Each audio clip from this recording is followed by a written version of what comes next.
اس کا ترجمہ کیا ہے بدکار عورت کا لڑکا. میں اس سے زیادہ اس پر گفتگو نہیں کر سکتا. جہاں کہیں اس ابن مرجانہ کا ترجمہ کیا گیا ہے وہاں اس حقیقت کو عیاں کر دیا گیا ہے.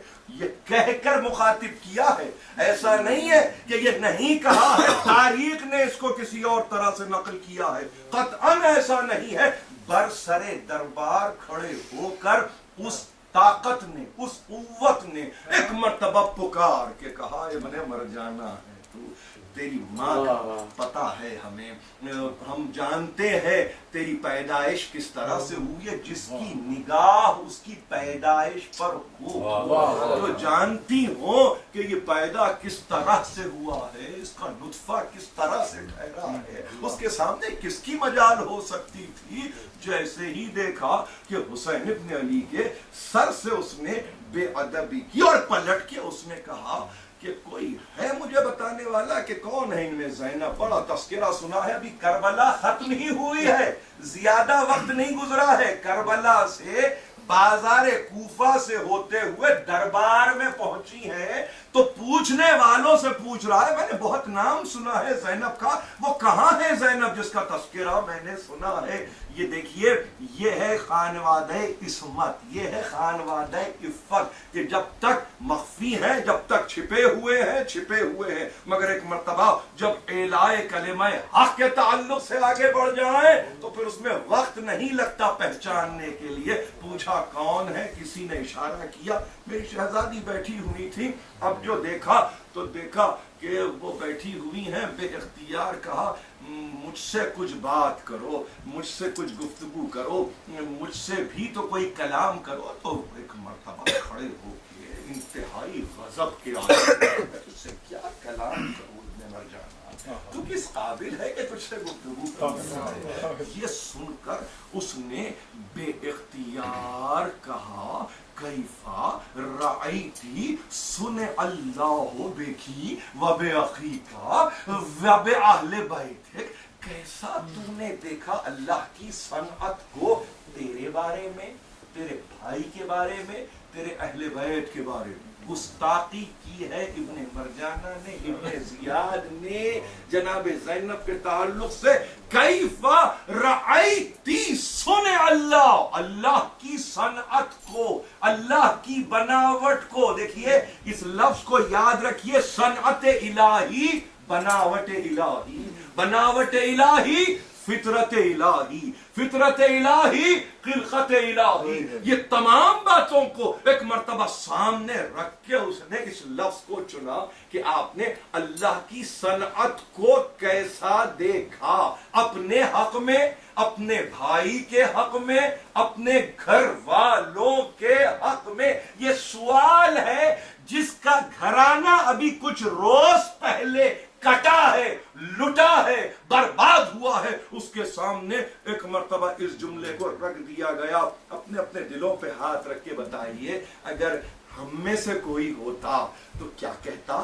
ہم توحید کے عقیدے میں متزلزل ہو جاتے. ہماری کیفیت یہ ہوتی کہ ہم ایسی کیفیت مبتلا ہوتے کہ جہاں ایمان اور ایقان کا دور دور تک معلوم نہیں ہوتا. ہماری کیفیت یہ ہوتی کہ یہ جو ہوا بہت برا ہوا. خدا کی قسم تاریخ نے عجیب بات لکھی ہے, فقرہ لکھا ہے, میرے سامنے جناب زینب کا مسکراتا ہوا چہرہ آ گیا عجیب انداز سے. جیسے ہی اس نے یہ سوال کیا بے اختیار کہا ما رأیت الا جمیلا. اس سے خوبصورت, اس سے بہتر تو فیصلہ میری نظر سے گزرا ہی نہیں ہے, اس سے بہتر تو میرے علم میں ہے ہی نہیں ہے. تو کیا جاننا چاہتا تھا, تو کیا پوچھنا چاہتا تھا؟ تو یہ چاہتا تھا کہ کسی طرح سے بدگوئی ہو, تو چاہ یہ رہا تھا کسی طرح سے اپنے عقیدے کے بودے پن کا کوئی اظہار کر دے. ارے تو کیا جانتا ہے, تو کیا جانتا ہے؟ مقدرات نے یہ چاہا تھا, کتب اللہ علیہم القتال. یہ جو کچھ بھی ملا, جس کو دنیا یہ کہہ رہی ہے کہ شہادت ہے اور شہادت عظما ہے, یہ لکھ دیا گیا تھا, مقدرات نے یہ طے کر دیا تھا. تو کس کی بات کر رہا ہے؟ میں نے اس سے بہتر خدائی فیصلہ نہیں دیکھا, میں نے اس سے جمیل خدائی فیصلہ نہیں دیکھا. دیکھیے کیا لفظ ہے؟ وہ صنعت خداوندی پہ بات کر رہا ہے، یہ جمال خداوندی کا فیصلوں میں حسن کو تلاش کی، اس کے فیصلوں میں حسن کو تلاش کریں، اس کے فیصلوں میں قبح کو تلاش نہ کریں، اس کے فیصلوں میں بدصورتی کو تلاش نہ کریں، اس کے فیصلوں میں بدگمانی کو تلاش نہ کریں، اس کے فیصلوں میں بے یقینی کو تلاش نہ کریں۔ اس سے بہتر فیصلہ کرنے والا کون ہے؟ ارے دیکھو تو صحیح، دیکھو تو صحیح، اس کی صنعت جمیل ہے، اس کی صنعت بہترین ہے، حسن و جمال کی مرکز ہے، محور ہے، منبع ہے، سر چشمہ ہے۔ حسین کا اپنے خون میں لوٹنا یہ جمال خداوندی کی دلیل ہے۔ اس قوت سے فیصلہ کرے، کوئی ہے جو اس قوت سے گفتگو کرے، کوئی ہے جو اس قوت سے کلام کرے۔ عجیب رخ دے دیا کربلا، عجیب ڈائمنشن دے دیا کربلا کو۔ یزید کا دربار تو بہت بعد میں آنے والا ہے، یہ ابن زیاد کا دربار ہے۔ اب اگر یہاں سے کوئی قاصد چلا ہوگا، میری بات بہت غور سے سنیے، اب یہاں سے کوئی قاصد چلا ہوگا اور تیز رفتار گھوڑے میں بیٹھ کے چلا ہوگا تو خدا کی قسم اس نے جا کے یہی تو بتایا ہوگا کہ دیکھ ایسے ویسے نہیں ہے، زینب آ رہی ہے دربار میں۔ ایک مرتبہ آواز بلند صلی اللہ۔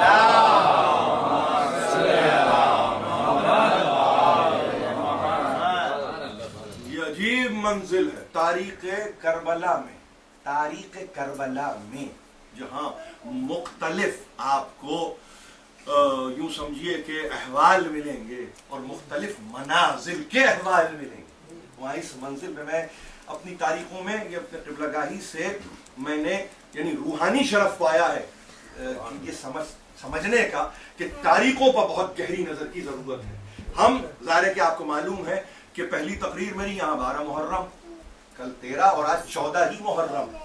کسی بھی آپ مقتل کو اٹھا کے دیکھ لیجئے، وہ ابو اسحاق اصفرائینی سے ہو نور العینین، وہ ملا واعظ کاشفی کا ہو روضۃ الشہداء، وہ اولاد حیدر فوق بلگرامی کا ہو ذبح عظیم، کوئی بھی مقتل اٹھائیے جو آپ کا پسند کا ہو۔ تاریخوں کی اہمیت کا اندازہ انتہائی ضروری ہے۔ یہ 11 محرم کو قافلہ کربلا سے اٹھا ہے اور یہ پہلی منزل اس کی کوفہ ہے۔ ظاہر ہے کہ بہت تیز اس قافلے کو لے کے گئے ہیں، تو دربار میں آنا ہے بازار سے گزر کر، یہ پہنچے ہیں، یہ گفتگو ہوئی ہے، یہ گفتگو ہوئی ہے، یہاں سے قاصد پہنچ گیا وہاں اور اس نے کہا دیکھ تو سمجھ رہا ہے کہ حسین قتل کر دیے گئے تو اب بات بھی ختم ہو گئی، نہیں نہیں، یہ نہ سمجھنا، کچھ ایسے جوابات دیے ہیں زینب نے کہ جس کے نتیجے میں کربلا کے معنی ہی کچھ اور ہیں۔ یزید یہ وہ کربلا کے معنی نہیں ہے کہ حسین قتل ہو گئے اور خلافت کا ایک دعوے دار ختم ہو گیا، گفتگو ختم ہو گئی، اب حکومت تیری ہے، یہ گفتگو نہیں ہے، یہ بے معنی گفتگو ہے۔ سمجھانے والے یزید کو یہ سمجھا رہے تھے، یہ بے معنی گفتگو ہے، بامانی گفتگو کرنے والی تو ابھی آنے والی، ابھی تو گفتگو ہوگی،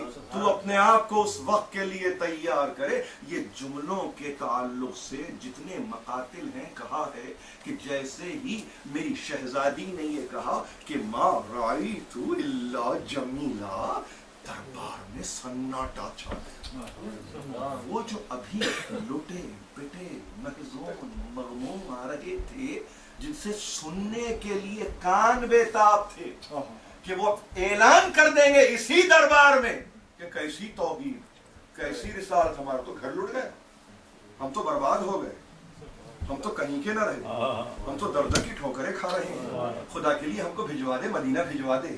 نہیں، یہ گفتگو نہیں ہوگی، تو اپنے حوصلے نکال، تو اپنے حوصلے نکال، مجھے اپنی طاقت کا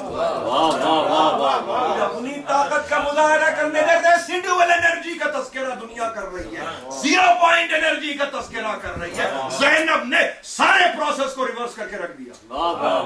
کیسی باقیات، طاقت میں باقیات کیا ہے؟ طاقت کا مرکز تو ہم ہے، طاقت کا سرچشمہ تو ہم ہے، جو ان کے پاس جمع کیا